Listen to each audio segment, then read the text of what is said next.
शकुंतला अपना बेटा कन्हैया और बहू राधिका के साथ रहती थी।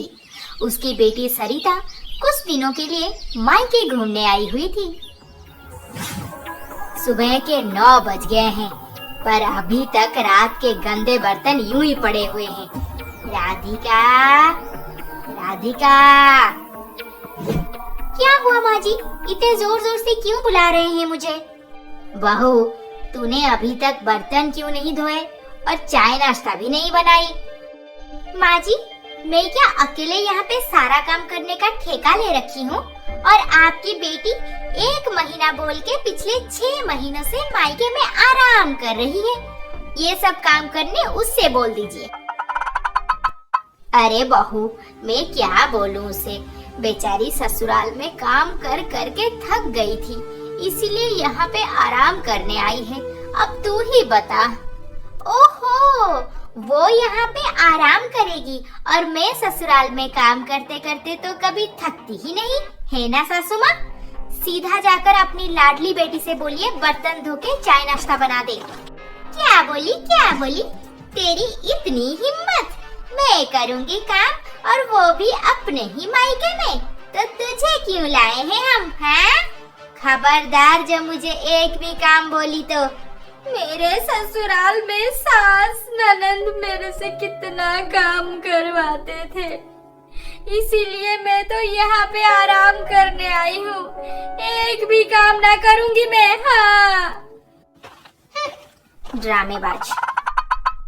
राधिका को अपनी ननंद सरिता के आलसीपन पे बहुत गुस्सा आता था, पर वो जितना भी कोशिश कर ले, सरिता घर के एक भी काम में हाथ नहीं बटाती थी। फिर एक दिन दोपहर को, अकेले इतना सारा काम करके बहुत टायर्ड हो गई हूँ। चलो, अब तो काम खत्म हो गया, थोड़ा सुकून से बैठकर टीवी देखती हूँ। ये रहा पॉपकॉर्न, कोल्ड ड्रिंक्स, चॉकलेट्स। अब जाकर एक अच्छी सी मूवी देखती हूँ। मायके आई हूँ, मजे करना तो बनता है। सरिता अपने खाने का सामान उठा के जब लिविंग रूम में मूवी देखने गई। हाँ, ओ मैडम, टीवी का रिमोट दे, मैं देखूंगी। दीदी, मैं पूरा घर का काम खत्म करके अब भी थोड़ा टीवी देख रही हूँ। मैं नहीं दूंगी रिमोट, आप बाद में देख लेना। वैसे भी दिन भर आराम करती रहती हो। ऐसे कैसे बाद में देखूंगी? ये मेरा घर है, मेरी माँ अभी तक जिंदा है और मैं इस घर में टीवी भी नहीं देख सकती। माँ, माँ, सुन रही हो? क्या हुआ? देखो माँ, तुम्हें अच्छी तरह से पता है मैं ससुराल में कितनी तकलीफ में थी, मेरे ऊपर कितना जुल्म होता था, और अब मैं अपने घर पे टीवी भी नहीं देख सकती क्या? हाँ हाँ, क्यों नहीं, जरूर देख सकती हो राधिका। राधिका रिमोट छोड़ के गुस्से से अपने कमरे में चली गई। किसी से रिमोट छीन के अपने हिसाब से चैनल चेंज करने का मजा ही कुछ और है। राधिका, ओ राधिका, मेरे लिए 1 कप कॉफी बना के ला। राधिका को बहुत बुरा लगता था, क्योंकि घर का इतना सारा काम अकेले करने के बाद भी मन बहलाने के लिए थोड़ा टीवी भी नहीं देख पाती थी वो। फिर अगले दिन, क्या है ये? मैडम, टीवी आया है, आपका ऑर्डर है। नहीं नहीं, हमारा नहीं है, जाओ यहाँ से, गलत एड्रेस है। हमारा ही है, मैंने ऑर्डर किया है, लाओ भैया, यहाँ पे रखो। हैं? तूने ऑर्डर किया? बहुत बढ़िया। मैं ये छोटा टीवी देख देख के बोर हो गई हूँ, बड़ी टीवी में तो मजा आ जाएगा। हाँ। जी नहीं, ये टीवी मैं अपने बेडरूम में रखूंगी। 56 इंच का है, 56 इंच का, बहुत बड़ा। अब कोई भी आकर मेरे से रिमोट नहीं छीन सकता।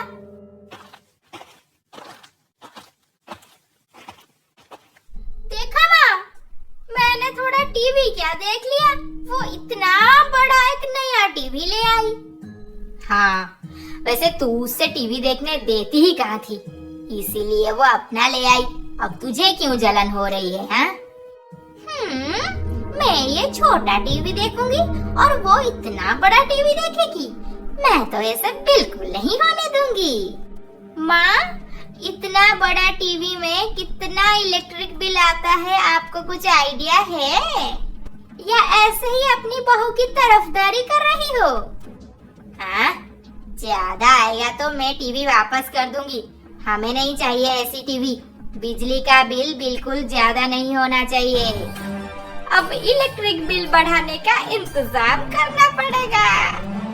अब सरिता इलेक्ट्रिक बिल बढ़ाने का उपाय सोचने लगी ताकि राधिका का टीवी रिटर्न हो जाए। फिर एक दिन सुबह सुबह जब राधिका घर में झाड़ू लगा रही थी, हाँ, ये सरिता दीदी तो रूम में नहीं है, फिर ऐसे क्यों ऑन रखे हैं? अब पूछो तो बोलेगी अपने मायके में मैं एसी भी ऑन नहीं छोड़ सकती क्या? नौटंकी। ऐसे ही राधिका किसी न किसी काम के वजह से जितनी ही बार सरिता के रूम में आई, हमेशा उसे एसी और साथ में फैन भी ऑन मिला। अरे बाप रे, रूम तो पूरा हिमालय हो गया है। वाह वाह, एसी फैन दोनों ऑन है, पर महारानी जाके माँ जी के पास मेरे बारे में चुगली कर रहे हैं। पर हर बार यहाँ पे एसी क्यों ऑन छोड़ देती है? कुछ अलग ही प्लान चल रहा है शायद। राधिका को अपने ननद पे डाउट हुआ और वो बाथरूम चेक करने गई तो वहाँ पे भी गीजर ऑन छोड़ा हुआ था। हे भगवान, दीदी आखिर क्या करना चाहती है? इतनी लापरवाह कोई कैसे हो सकता है? पता नहीं कब जाएगी यहाँ से। कुछ ही दिन में महीना पूरा हो गया और इलेक्ट्रिक बिल भरने का वक्त भी आ गया। पर जब शकुंतला के हाथ में बिल पड़ा तो उसके होश उड़ गए। हाँ, 7,000 बिजली का बिल 7,000 आया है। हे भगवान, ये ननद भाभी के झगड़े में मैं महीने का 7,000 बिल नहीं दे सकती। इन दोनों को उठा लो। देखा माँ, मैं ना बोली थी आपको, जितना बड़ा टीवी उतना ज्यादा बिल। आपने तो उस टाइम मेरी एक भी ना सुनी। अब भुगतो। मुझे और भुगतना नहीं। ए राधिका, तू ये टीवी वापस कर दे, नहीं तो तुम ननद भाभी के वजह से मैं दोनों टीवी तोड़ दूंगी। हाँ। अब राधिका को अच्छी तरह से समझ आ गया था कि सरिता अपने कमरे में एसी, फैन, गीजर क्यों ऑन छोड़ देती थी। नहीं माँ जी, आप गुस्सा मत कीजिए। मुझे लगता है इस महीना गलती से बिल ज्यादा हो गया है। अगले महीने को अगर बिल ऐसे ही बढ़ के आया तो मैं अपना टीवी खुद रिटर्न कर दूंगी। हाँ।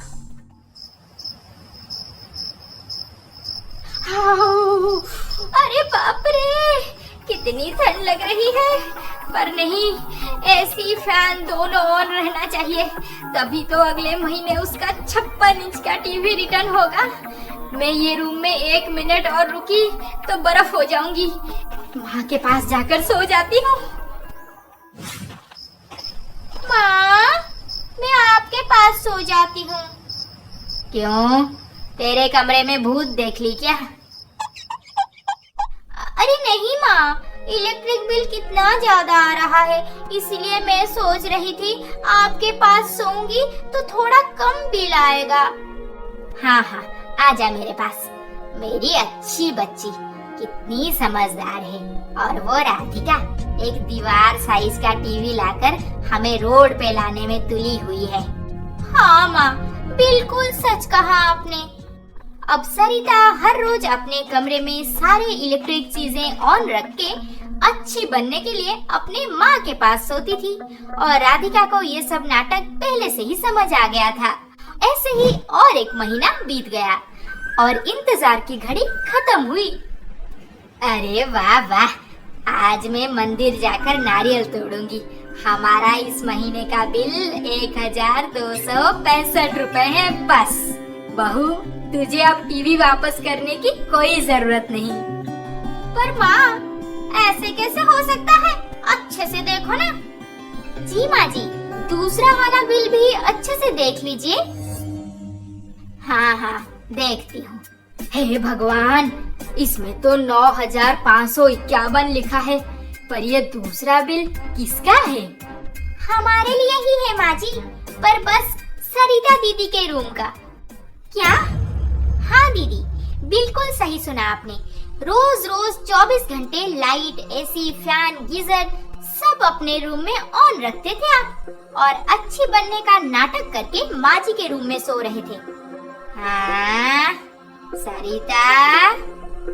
जी माँ जी, मुझे तो ये पिछले महीने से ही समझ आ गया था, इसीलिए इस महीना मैं इलेक्ट्रिशियन बुला के सरिता दीदी के रूम का मीटर अलग कर दी, ताकि आपको पता चले कि किसने कितना बिल बढ़ाया है। माँ, देख रही हो अपनी बहू को कैसे मेरे पीछे लगी हुई है, मुझे मायके में सुकून से रहने भी नहीं देती। चुप कर, तेरी खबर लेती हूँ मैं। और राधिका, अगर तुझे ये बात पिछले महीने से पता था तो मुझे पहले क्यों नहीं बताई? इससे मैं उसके ससुराल ही भेज देती। अभी भी देर नहीं हुई है माँ जी। माँ, बहुत नाटक कर लिया तूने। आज से झाड़ू, पोछा, बर्तन सब तू करेगी, और राधिका तू खाना बनाएगी। अगर तुम दोनों के काम खत्म होने से पहले किसी का भी टीवी ऑन हुआ तो उसी दिन दोनों टीवी तोड़ दूंगी। हाँ। हाँ, सुकून मिला।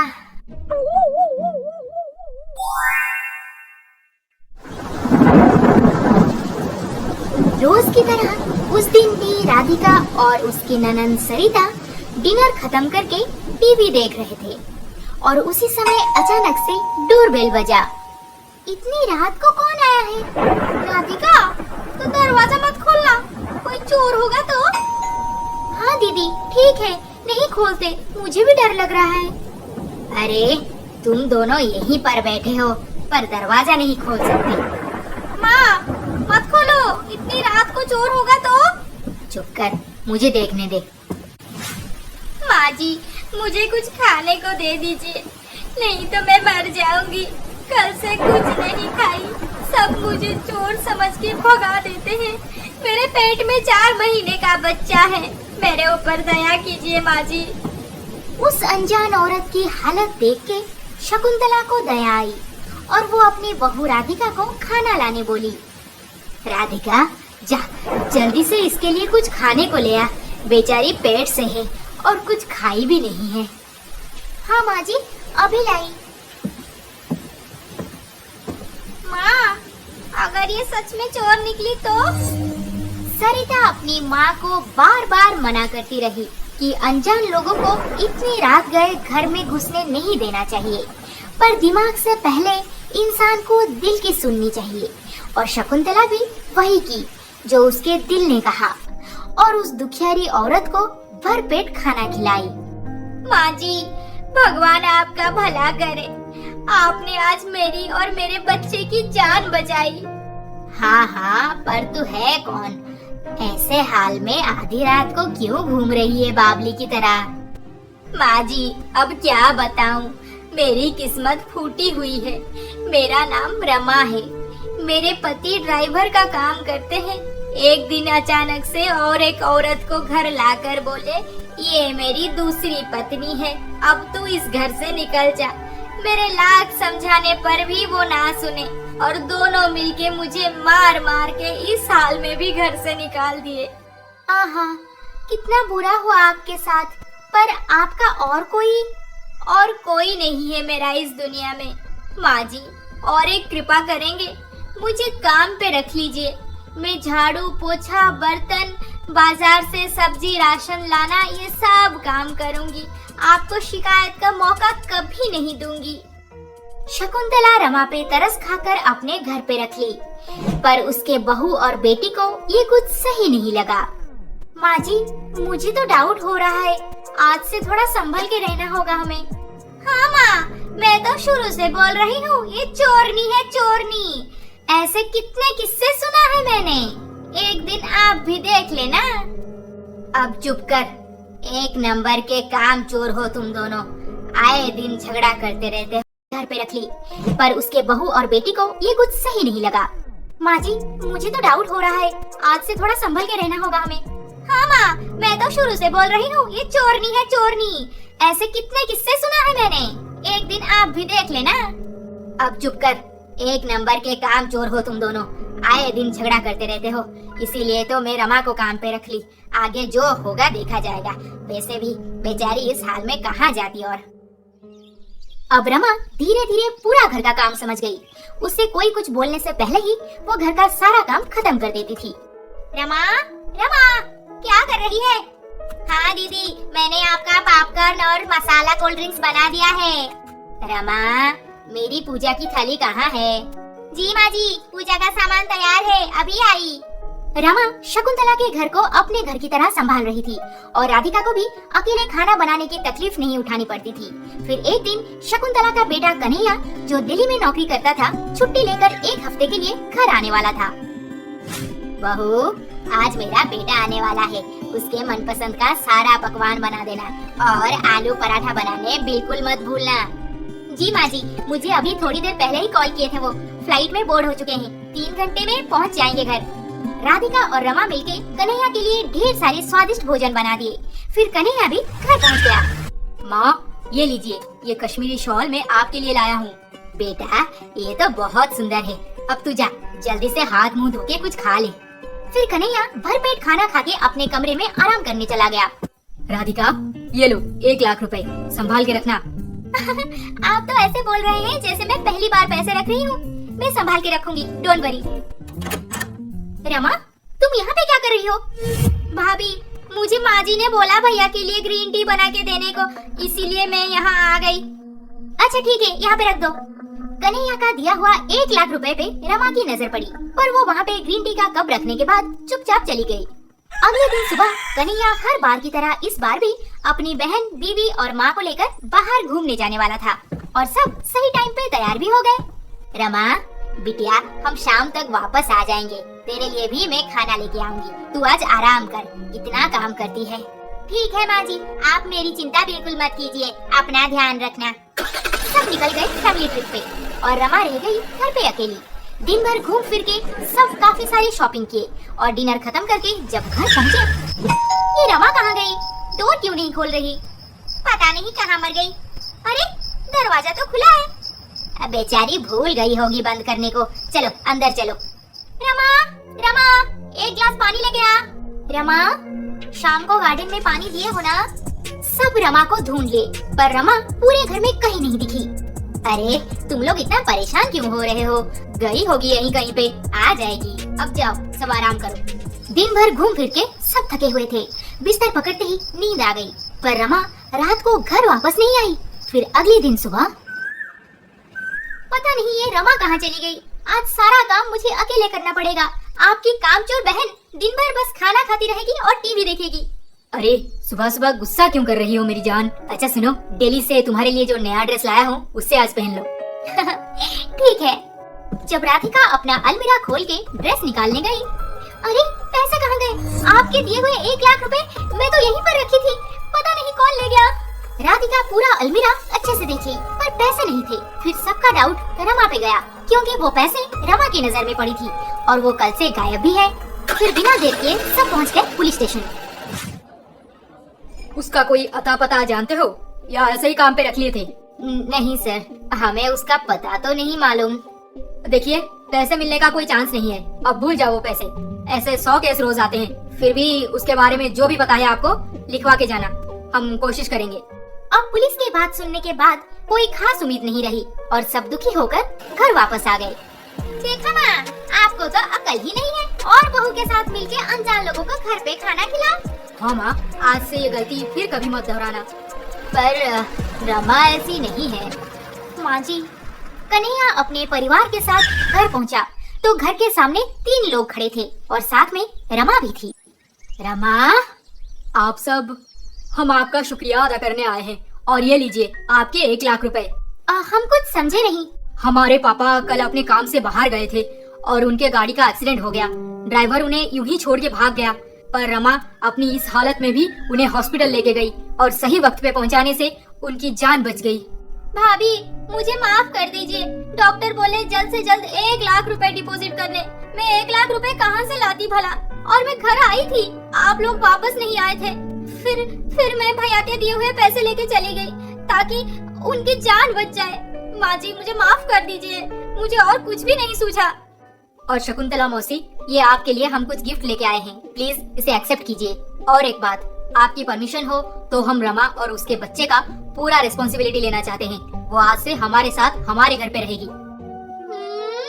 रमा चली जाएगी तो माँ मुझे झाड़ू पोछा बर्तन करने फिर से बोलेगी। नहीं नहीं, रमा जैसी बहन को हम खुद से दूर नहीं कर सकते। हमें पता था रमा हमें धोखा देके कभी नहीं जा सकती, है ना माँ? मैं बोल रही थी ना। हाँ। माँ जी मैं और कहीं नहीं जाऊंगी, आपके पास ही रहूंगी। उस दिन से शकुंतला रमा को अपने घर की नौकरानी नहीं बल्कि अपनी बेटी जितना प्यार देने लगी।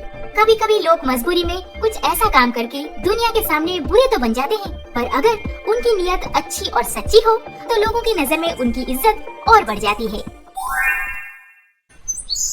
शकुंतला अपना बेटा कन्हैया और बहू राधिका के साथ बहुत खुश थी। मानो किस्मत में हो तो ऐसे बेटे बहू मिलते हैं। साथ में उसकी बेटी सरिता पिछले 6 महीनों से मायके घूमने आई हुई थी, तो शकुंतला की खुशी 4 गुना बढ़ गई थी। फिर एक दिन कन्हैया कंपनी में हुए अपने प्रमोशन के बारे में घर पे सबको बोला और साथ में ये भी पता चला कि उसे कंपनी 1 साल के लिए फॉरेन भेज रहा है। बेटा, प्रमोशन की बात सुनकर बहुत अच्छा लगा, पर ये फॉरेन ना जाकर यहीं पर रह के काम क्यों नहीं कर लेता तू? माँ, बात तो आपने सही कहा, पर फॉरेन में 1 साल एक्सपीरियंस लेकर आऊंगा तो मुझे यहाँ पे बड़े बड़े पोजीशन में बहुत अच्छे ऑफर्स मिलेंगे और साथ में फॉरेन में कमाई भी बड़ी अच्छी होती है। माँ, वो सब तो ठीक है, पर आप हमें छोड़ के कन्हैया फॉरेन चला जाए, इसमें किसी का भी दिल नहीं मान रहा था, पर वो सबको मना लिया और 1 महीने के बाद फॉरेन कंपनी में ज्वाइन करने निकल गया। फिर 2 दिन बाद, माँ जी देखिए ना, ये कल से पहुँच गए होंगे, पर कोई फोन नहीं आया अब तक। अरे पगली, वो बोल रहा था कंपनी का फोन मिलने में थोड़ी देर लगेगी, तू चिंता मत कर, वो सबसे पहले तुझे ही कॉल करेगा। हाँ। ऐसे देखते ही देखते 1 हफ्ता बीत गया, पर कन्हैया का कोई कॉल नहीं आया। घर पे सब परेशान हो गए। कंपनी में पूछताछ करने से पता चला कि कन्हैया वहाँ की कंपनी में पहुँचा ही नहीं। फिर शकुंतला और उसकी बहू बहुत कोशिश कर लिए, पर कन्हैया का कोई अता पता नहीं मिला। माँ जी, महीना बीत गया पर उनकी कोई खबर नहीं आई, मैं क्या करूँ माँ जी? राधिका, सब ठीक हो जाएगा बहू, कन्हैया जरूर आ जाएगा, तो चिंता मत कर। हे भगवान। कुछ महीने बीत गए, पर ना कन्हैया वापस आया और ना ही उसका कोई कॉल आया। यहाँ घर का गुजारा करना भी मुश्किल हो गया था। सरिता, तुझे तो पता है हमारे हालत अब ठीक नहीं है, एक एक दिन भी हमें सोच समझकर खर्चा करना पड़ रहा है। तू अपने ससुराल क्यों नहीं चली जाती बेटी? नहीं माँ, मुझे इतना पराया मत कर दो। जब यहाँ पे सब ठीक था तब मैं बहुत एंजॉय की, अब आप दोनों को इस हाल में छोड़ के मैं चली जाऊँ? नहीं माँ, मैं हर हाल में आपके साथ रहूंगी। सरिता दीदी, खाने पीने का भी तो खर्चा उठाना मुश्किल हो रहा है, इसीलिए आपको। अच्छा ये बात है, तो फिर ठीक है। रमा, जी दीदी, तुम्हें तो पता है अब हमारी हालत कैसी है, आज से हम तुम्हें काम पे नहीं रखेंगे, तुम अपने घर चले जाओ। घर से चले जाने की बात सुनकर रमा के होश उड़ गए। पेट में 8 महीने का बच्चा लेकर वो बेचारी इस हाल में कहाँ जाती भला? पूरे घर पे सन्नाटा सा छा गया। रमा भी अपना सामान बांध ली, पर अचानक रमा के दिमाग में कुछ सूझा। माँ जी, हम में से कोई भी ये घर छोड़ के या फिर आपको छोड़ के नहीं जाना चाहता, तो क्यों ना हम सब मिलके कोई काम शुरू करें? काम? कौन सा काम करेंगे हम, और कौन देगा हमें पैसा? भाभी, मैं जब छोटी थी तब मेरी माँ शादियों में मिठाइयाँ बनाने जाया करती थी और मैं भी बड़े होते होते बहुत स्वादिष्ट मिठाइयाँ बनाना सीख गई। माँ जी, मैं आप सबको मिठाइयाँ बनाना सिखाऊंगी, शायद इसी से हमें कुछ मदद मिल जाए। दूसरा कोई चारा ना होने की वजह से शकुंतला रमा की बात मान ली और कुछ पैसे इकट्ठे करके 2-3 तरह के मिठाइयाँ बनाने लगे। रमा उन मिठाइयों को लेकर बाजार के दुकान में बेचने गई। मिठाइयाँ तो बहुत स्वादिष्ट हैं, पर हम इन मिठाई। रमा के दिमाग में कुछ सूझा। माँ जी, हम में से कोई भी ये घर छोड़ के या फिर आपको छोड़ के नहीं जाना चाहता, तो क्यों ना हम सब मिलके कोई काम शुरू करें? काम? कौन सा काम करेंगे हम, और कौन देगा हमें पैसा? भाभी, मैं जब छोटी थी तब मेरी माँ शादियों में मिठाइयाँ बनाने जाया करती थी और मैं भी बड़े होते होते बहुत स्वादिष्ट मिठाइयाँ बनाना सीख गई। माँ जी, मैं आप सबको मिठाइयाँ बनाना सिखाऊंगी, शायद इसी से हमें कुछ मदद मिल जाए। दूसरा कोई चारा ना होने की वजह से शकुंतला रमा की बात मान ली और कुछ पैसे इकट्ठे करके 2-3 तरह के मिठाइयाँ बनाने लगे। रमा उन मिठाइयों को लेकर बाजार के दुकान में बेचने गई। मिठाइयाँ तो बहुत स्वादिष्ट हैं, पर हम इन मिठाइयों को बेचेंगे तो हमारे बनाई हुई मिठाई कोई नहीं खरीदेगा। रमा बाजार में सारी दुकान घूम आई, सब उनके मिठाइयों का वाह वाह तो किए, पर कोई अपनी दुकान में बेचने को तैयार नहीं हुआ। रमा दुखी होकर घर वापस आ गई। अब हम क्या करेंगे?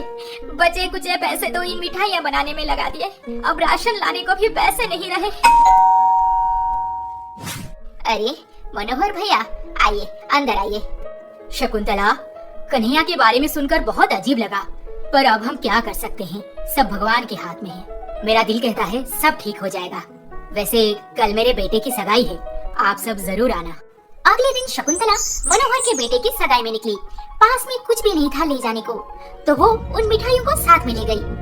मनोहर भैया, ये मिठाइयाँ मैं अपने हाथों से बनाई हूँ, इन्हें आप सारे गेस्ट में बांट देना। सगाई के बाद जब सब खाना खाए, मिठाइयों का टेस्ट सबके मन को छू गया। सब मिठाई की तारीफ करने लगे।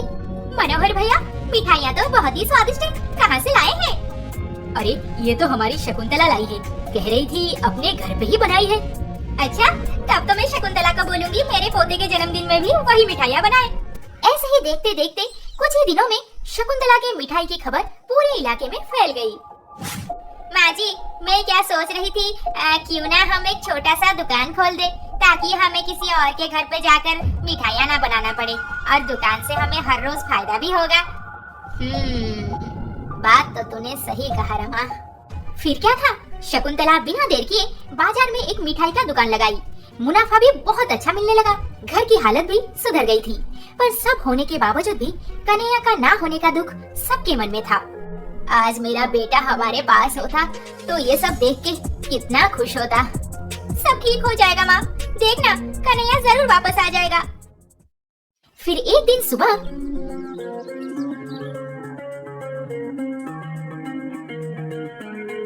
बहू, सरिता, रमा, अरे कहाँ हो सब लोग, जल्दी आओ, एक अच्छी खबर है।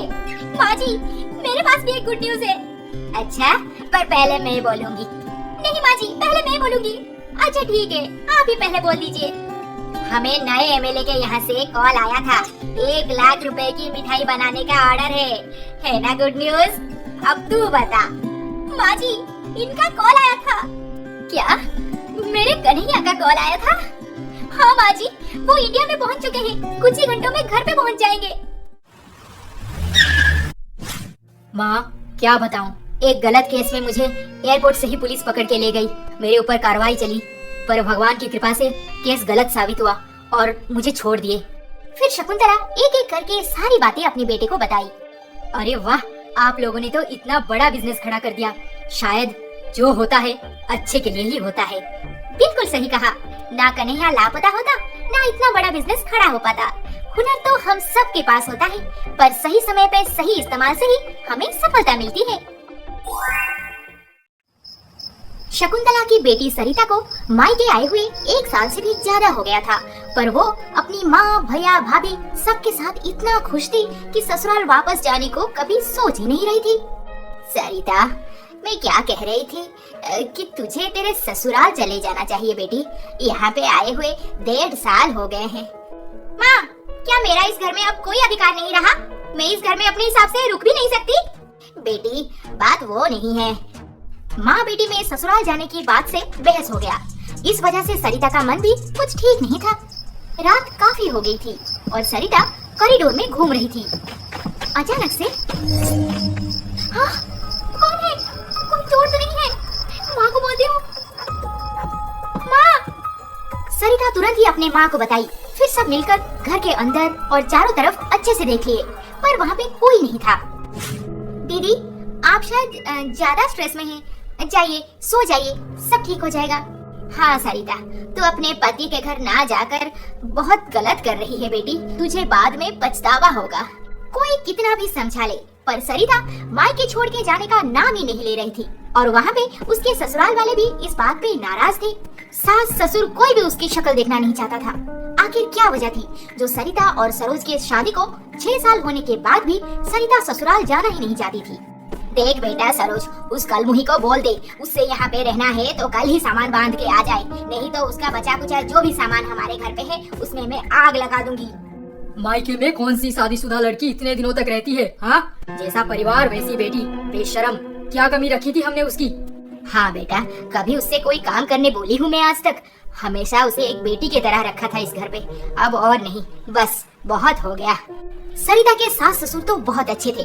वो सरिता को बहू नहीं एक बेटी की तरह देखते थे, पर सरिता तो ढीठ थी। अपनी जिम्मेदारी घर गृहस्थी से मुंह छुपा के मायके में बैठी हुई थी। फिर एक दिन सुबह सरोज पहुंचा अपने ससुराल में। सरिता चलो, अभी मेरे साथ घर चलो। घर? कौन सा घर? मैं अपनी माँ के पास ही रहूंगी और कहीं नहीं जाने वाली मैं।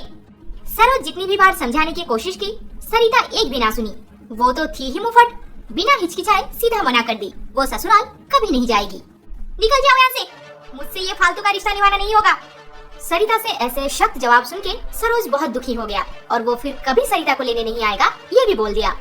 सरोज भैया, सरिता दीदी बुरी नहीं है, पर पता नहीं वो क्यों नहीं जाना चाहते आपके घर। शायद उनको काम का प्रेशर ज्यादा रहता है वहाँ पे। काम? उससे कोई कुछ काम नहीं करवाता, दिन भर आराम करती रहती है, टीवी देखती रहती है। ऐसा ससुराल ढूंढने से भी नहीं मिलेगा उसे। रखो अपनी बेटी को अपने पास, मुझे और नहीं समझाना किसी को। सरोज गुस्सा होकर चला गया और सरिता को उसके माँ और भाभी बहुत समझाने के बाद भी उसके जिद के सामने हार गए। मैं नहीं जाऊंगी, ये मेरा फाइनल डिसीजन है। आप दोनों जाओ यहाँ से, अकेला छोड़ दो मुझे। जल्दी से अपना मन बना ले, नहीं तो मैं तुझे एक दिन यहाँ से धक्का मार के निकाल दूंगी सरिता। हाँ, मैं भी देखती हूँ कैसे निकालोगे मुझे। दीदी चुप कर, तू ही है मेरे माँ को मेरे खिलाफ भड़काती रहती है।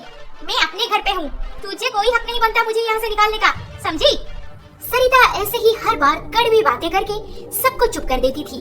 फिर इस बारे में सब बात करना भी बंद कर दिए। ऐसे ही एक हफ्ता बीत गया और एक दिन राधिका,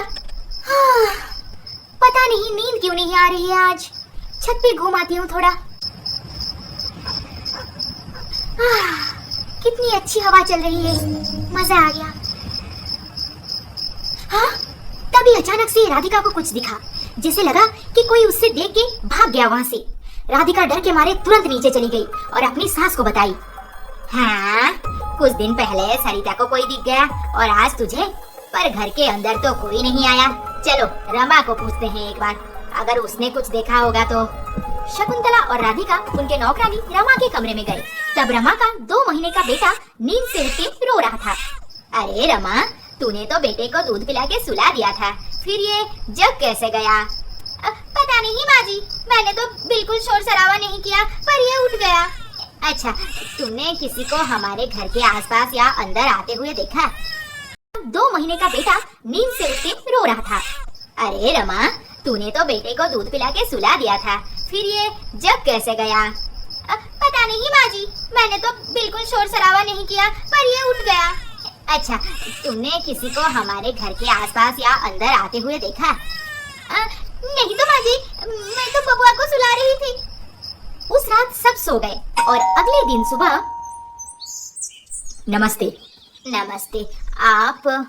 मैं सरोज जी की तरफ से आया हूँ, ये रहे तलाक के पेपर्स। तलाक? बहुत अच्छा किया उसने, मैं अभी उस तलाक के पेपर्स पे साइन करके उसे वापस भेज देती हूँ। अब मुझे यहाँ पे हमेशा के लिए रहने से कोई नहीं रोक सकता। तुम पैदा होते ही मर क्यों नहीं गई सरिता? कैसी पत्नी हो, कैसी बहू हो तुम? ससुराल का मुंह काला करके अब हमारा भी करने वाली है। खबरदार, जो तलाक के पेपर्स पे दस्तखत किए तो। सरिता दीदी प्लीज। तलाक के पेपर्स देखने के बाद से सरिता बहुत खुश लग रही थी। पूरा दिन यूं ही बीत गया सरिता को समझाते समझाते। अब रात के 2 बज रहे थे, पर किसी के आंखों में नींद नहीं थी। फिर अचानक से शकुंतला को घर के बाहर खिड़की के पास कुछ आवाज सुनाई दी। राधिका और सरिता भी वही आवाज सुन के तुरंत ही लिविंग रूम में आ गए और तीनों मिलके उसी खिड़की के पास देखने गए तो उन्हें हल्की हल्की आवाज रमा के कमरे से सुनाई दी और रमा किसी आदमी के साथ अंदर अपने कमरे में बात कर रही थी। थोड़ी देर बाद वो आदमी खिड़की से कूद के चला गया। रमा, तू हमारे घर पे चोरी करवा रही है? नहीं माँ जी, मैंने तो कोई चोरी नहीं किया। मैं तो क्या? कौन था वो? किसको बुलाती हो हमारे घर पे इतनी रात को? भाभी, वो मेरे पति हैं। कभी कभी रात को छुप के मुझसे मिलने आते हैं और उनके पास वापस चले जाने को धमकाते रहते हैं। आज मैंने उन्हें सीधा बोल दिया, अगर आइंदा वो यहाँ पे आए तो मैं पुलिस कंप्लेन कर दूंगी। रमा, तुम मुझे ये बात पहले भी बोल सकती थी। अच्छा रहने दो। अब सुनो, वो तुम्हारा पति है, अगर तुम्हें अपने पास बुला रहा है तो तुम्हें चले जाना चाहिए बेटी। तुम खुश रहोगी उसके पास। खुश? और उसके साथ? मैं 4 महीना पेट से थी माँ जी, और वो दूसरी औरत को घर लाकर मुझे धक्का मार के आधी रात को निकाल दिया था। उसके साथ मैं खुश रहूंगी? मुझे अच्छी तरह से पता है वो हमारे मिठाई के बिजनेस के बारे में सुनने के बाद पैसे हड़पना चाहता है मुझसे, और कुछ नहीं। औरत हूँ तो क्या सब बर्दाश्त कर लूं? मुझे भी हक बनता है खुद के खुशी के बारे में सोचने का। हाँ, मैं कहीं नहीं जा रही। फिर रमा के फैसले पे सब राजी हो गए। ऐसे पति के पास कौन जाना चाहेगा भला। औरत हूँ तो क्या सब बर्दाश्त कर लूं? मुझे भी हक बनता है खुद के खुशी के बारे में सोचने का। माँ, भाभी, मैं आप दोनों को एक सच बताना चाहती हूँ। सच? कौन सा सच? माँ, मेरे ससुराल में सब बहुत अच्छे हैं, मुझसे कोई काम नहीं करवाते, पर सरोज पूरी रात किसी और के साथ फोन पे बातें करते हैं और वीडियो चैट भी करते हैं। एक बार मैं उन्हें पूछी तो वो मुझे रूम के अंदर बंद करके खूब मारे, फिर भी मैं चुप रही और साल पे साल बीतता गया, पर मेरी नसीब में पति का प्यार लिखा ही नहीं था माँ। और साथ में रोज रात को उनसे मार खाना भी एक आदत बन गई थी। एक दिन मैं उनके घर पे इस बारे में सबको बोली, पर कोई मेरे बातों पे यकीन नहीं किया। उसके बाद मैंने ये सब अत्याचार अपने फोन पे रिकॉर्डिंग भी की। फिर मैं यहाँ आ गई। पूरे 5 साल मैं उस दरिंदे का अत्याचार सही हूँ माँ, फिर भी कभी आवाज नहीं उठाई। पर कल रमा की बातें सुनने के बाद मुझ में हिम्मत आ गई है सबको सच बताने की। अब बोलो माँ, मैं चली जाऊँ अपनी ससुराल, निभा लूँ अपनी पत्नी होने का धर्म? सरिता, अभी उस तलाक के पेपर्स पे दस्तखत करके उसको भेज दे। अब तुम कहीं नहीं जाओगी बेटी, हमारे पास खुशी से रहोगी। सरिता दीदी, आई एम सो सॉरी, हमने आपको गलत सोचा। पर दीदी, आपके पास वो वीडियो रिकॉर्डिंग्स अभी भी है ना? सरिता अपना सारा वीडियो रिकॉर्डिंग्स पुलिस को दे दी। उसके बाद सरोज को धारा 498 के तहत हिरासत में ले लिया गया। अत्याचार सहना भी एक पाप है। आखिर कब तक लड़कियों पे ऐसे जुल्म होता रहेगा और वो चुपचाप बर्दाश्त करते रहेंगे? अगर नारी ही शक्ति का रूप है तो किसी महिषासुर की क्या मजाल जो उस शक्ति के साथ खेलने की जरूरत